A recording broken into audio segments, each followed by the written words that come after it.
Jadi dalam yang 3 terakhir itu, perusahaan harus bisa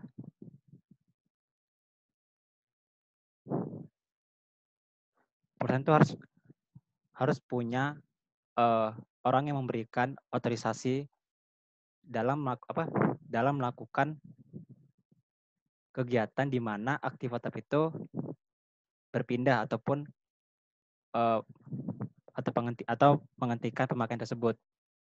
Di sini itu orang yang memberikan otorisasi itu adalah direktur umum. Jadi direktur umum lah yang memberikan hak otorisasinya kepada orang yang ingin melakukan memberikan otorisasi kepada orang yang ingin aktivitasnya itu dipindahkan ataupun dihentikan ataupun dikirim ke pihak luar.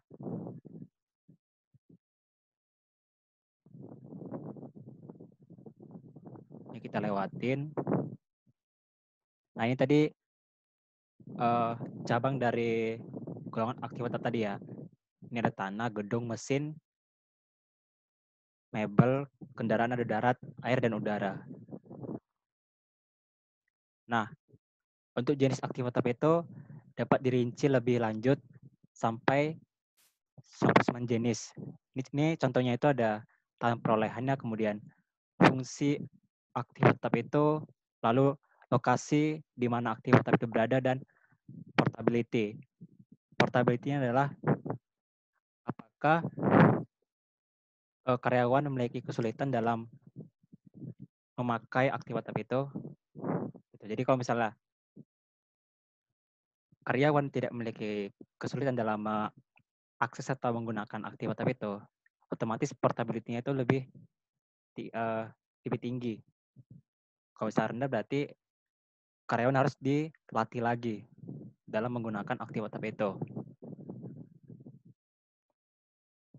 Kemudian dokumen untuk merekam semua kegiatan atau transaksi yang berkaitan dengan aktivitas itu, ini ada beberapa dokumen, baik dari permintaan otorisasi investasi, reparasi, transfer, dan lain-lain. Jadi kita lanjut ke pengertiannya. Jadi yang pertama itu dokumennya itu ada surat permintaan otorisasi investasi. Jadi ini diisi oleh fungsi yang mengusulkan perolehan aktif tetap, dan setelah diotorisasi oleh direktur fungsi yang bersangkutan, dimintakan persetujuan dari direktur utama atau direktur umum. Jadi yang memberikan otorisasi itu adalah direktur umum kepada direktur fungsi yang nantinya itu akan dibuatkan purchase order oleh bidang pembelian atau bagian pembelian. Kemudian ada surat permintaan reparasi. Ini berfungsi sebagai perintah dilakukannya reparasi yang merupakan pengeluaran modal atau yang bersifat capital expenditure atau yang bersifat menambah kapasitas aktif tetap. Kemudian di sini ada surat permintaan transfer aktif tetap. Ini sebagai permintaan dan pemberian otorisasi transfer aktif tetap.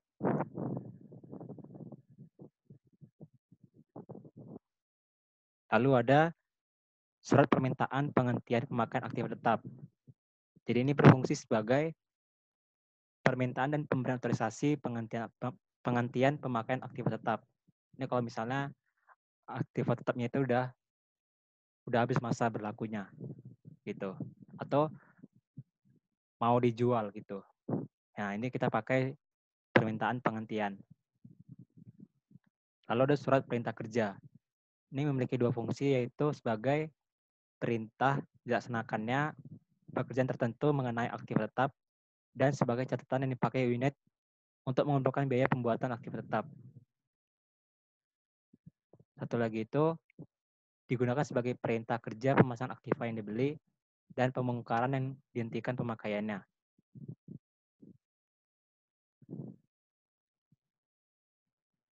Kemudian ada order pembelian atau purchase order. Ini dipakai untuk membeli, itu sebagai dokumen dasar untuk membeli aset tetap. Kalau misalnya dalam jumlah besar itu dilakukan tender.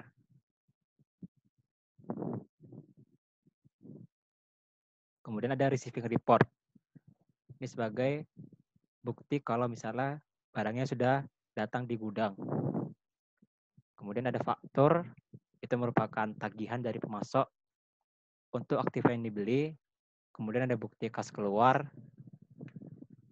Ini dibuat oleh fungsi akuntansi setelah dokumen surat permintaan autorisasi investasi, surat order pembelian, receiving report, dan faktur telah diterima dan diperiksa oleh fungsi yang bersangkutan. Jadi dilakukan rekonsiliasi atas keempat dokumen ini. Kalau misalnya sesuai, baru kita buat perintah untuk membayarnya.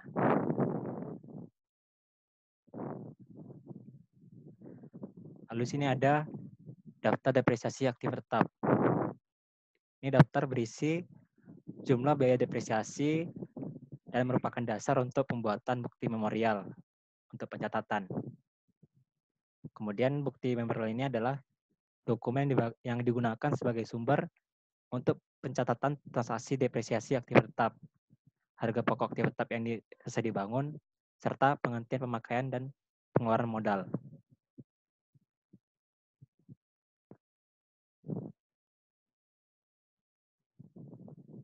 Nah, dalam mencatat jurnal, itu ada 3 media. Yang pertama itu kartu aktiva tetap. Itu merupakan buku pembantu aktiva tetap yang digunakan untuk mencatat secara rinci segala data yang bersangkutan dengan aktiva tetap tersebut. Jadi ini seperti subsidiary ledger. Kemudian jurnal umum itu untuk mencatat transaksi depresiasi aktiva tetap, kemudian harga pokok aktiva tetap yang selesai dibangun, biaya pemasangan, dan pembongkaran penghentian pemakaian. Kemudian ini ada satu lagi register BKK. Ini untuk mencatat transaksi pembelian dan pengeluaran modal yang berupa pengeluaran kas.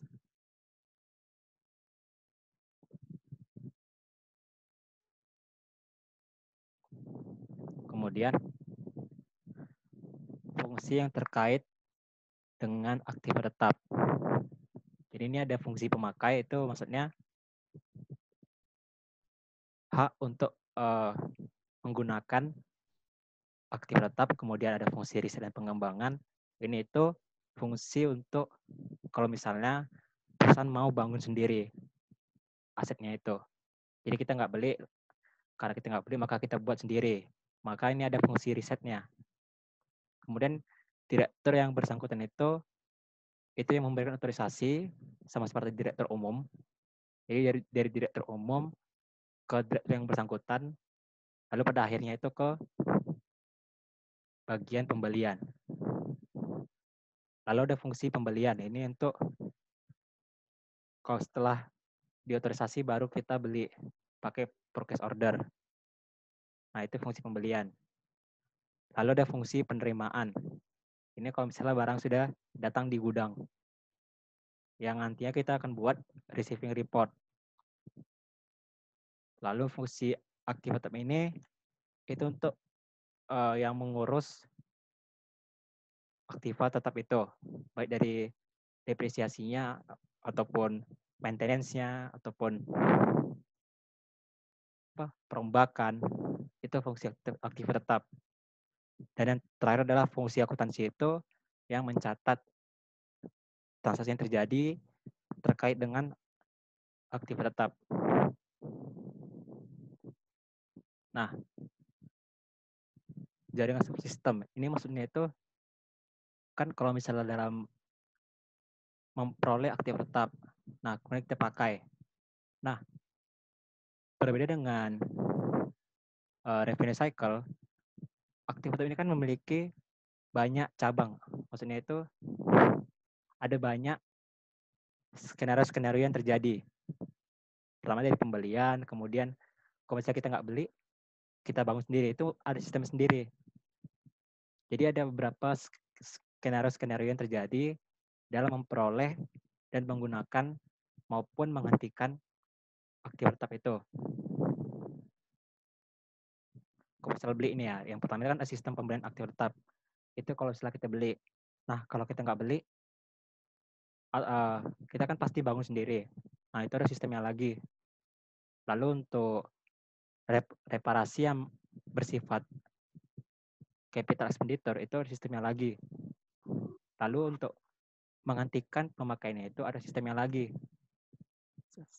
Baik dan selanjutnya itu ada transfer, lalu revaluasi, lalu ada depresiasi. Itu masing-masing skenario itu ada sistemnya sendiri. Jadi dari sistem utama itu yang merupakan perolehan, maksud saya yang merupakan sistem akuntansi aktif tetap. Nah, itu ketika kita breakdown, kita pecah, itu ada beberapa sistem atau subsistem yang mendukung sistem utama tadi. Seperti pembelian, kemudian perolehan, lalu pengeluaran, penghentian, transfer, revaluasi, depresiasi. Itu masing-masing membantu sistem utama. Sehingga tidak terjadi hal yang tidak diinginkan. Lalu untuk pengendalian internnya itu dari sisi organisasi, itu pertama fungsi pemakai itu harus terpisah dari fungsi akuntansi aktif tetap. Segregation of duty, kemudian taksasi perolehan, penjualan, dan penghentian itu dilaksanakan lebih dari satu unit. Itu sama seperti pemisahan tugas. Kemudian dari sistem otorisasi itu ya harus ada atau harus sesuai dengan bagiannya. Jadi kalau misalnya mau beli aktif tetap itu harus ada yang otorisasi. Kemudian ketika kita mau pindah atau transfer aktif tetap itu harus ada yang otorisasi. Jadi setiap apa itu ada sistem otorisasi sendiri. Kemudian untuk prosedur pencatatan itu harus ada bukti yang didasarkan pada dokumen yang sesuai. Kemudian praktek yang sehat itu yang pertama itu secara periodik dilakukan pencocokan visi aset tetap sama anggaran investasi itu dipisah dari anggaran lainnya. Jadi kita tahu anggaran investasi ini dipakai untuk apa dan untuk beli apa sebagai pengendalian.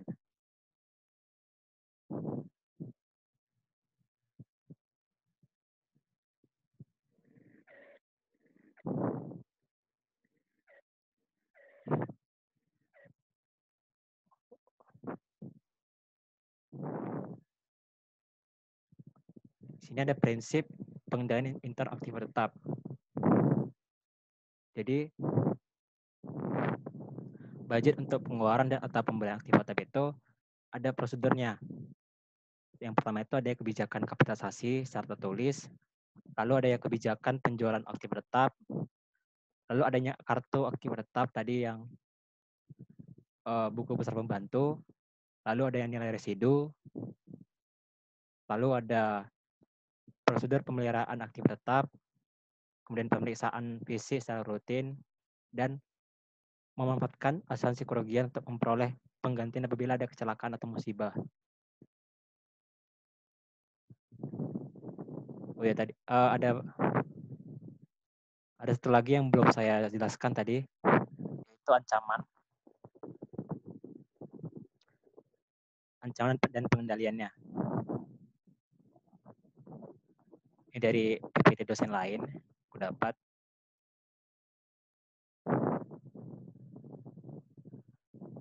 Nah, oke. Jadi yang pertama itu general issues itu ada 4, sama seperti siklus sebelumnya itu ada inaccurate or invalid master data, kemudian unauthorized disclosure of sensitive information, lalu loss or destruction of master data, dan poor performance.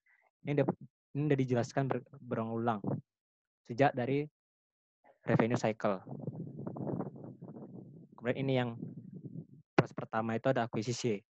Itu ada 7 ancaman. Jadi yang pertama itu suboptimal investment itu maksudnya kita memperoleh fixed asset itu dengan harga yang tinggi. atau kurangnya optimal kita dalam mendapatkan fixed asset yang bagus dengan harga yang serendah mungkin. Itu kontrolnya itu dengan memakai tender tadi atau competitive bids untuk mencari harga yang paling rendah. Lalu ada membeli barang yang tidak dibutuhkan. Itu kontrolnya itu adalah fungsi sentralisasi dan mereview dan menyetujui forecast requisition. Lalu membeli dengan harga yang sangat tinggi. Itu ada 4 kontrol, itu price list, kemudian competitive bidding, review, dan budget. Lalu yang keempat itu kita membeli dengan kualitas yang rendah. Nah itu kontrolnya itu ada dari membeli dari yang sebenarnya dari disetujui, lalu mereview, lalu men-tracking kualitas produknya. Kemudian yang kelima itu ada unreliable supplier. Ini tuh kontrolnya itu dengan melihat sertifikasi milik supplier, lalu memonitoring proses pengiriman supplier. Lalu yang keenam itu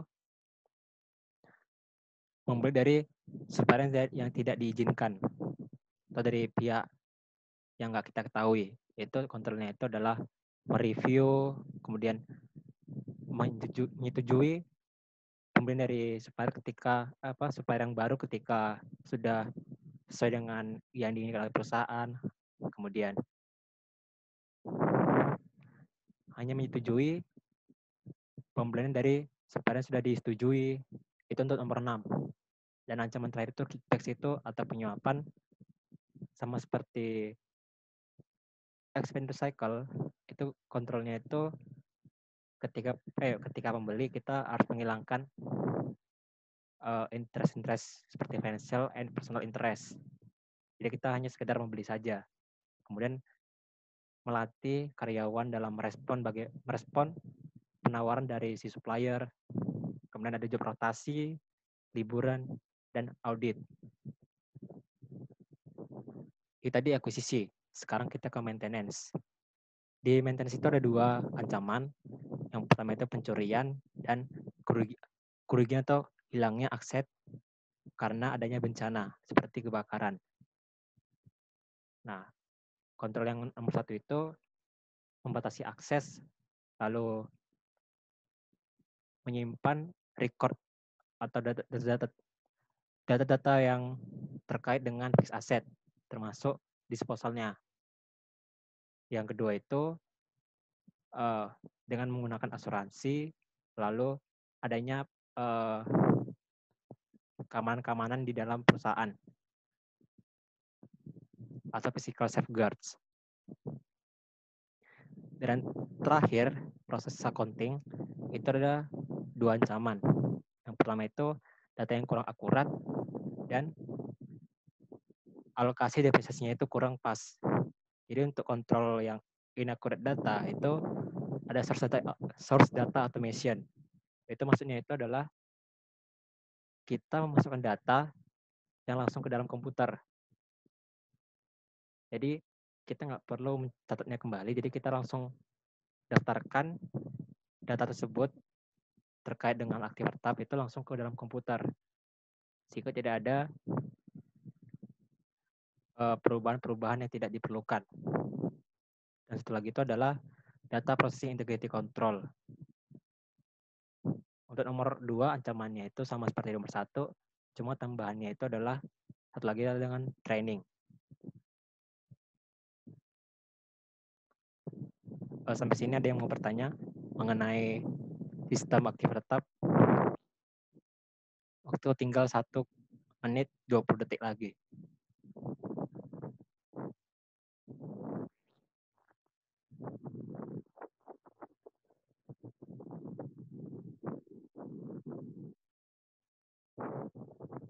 Nanti videonya record sama videonya nanti akan saya kirimkan ke pihak Tentir biar teman-teman bisa mengulang-ulang kembali.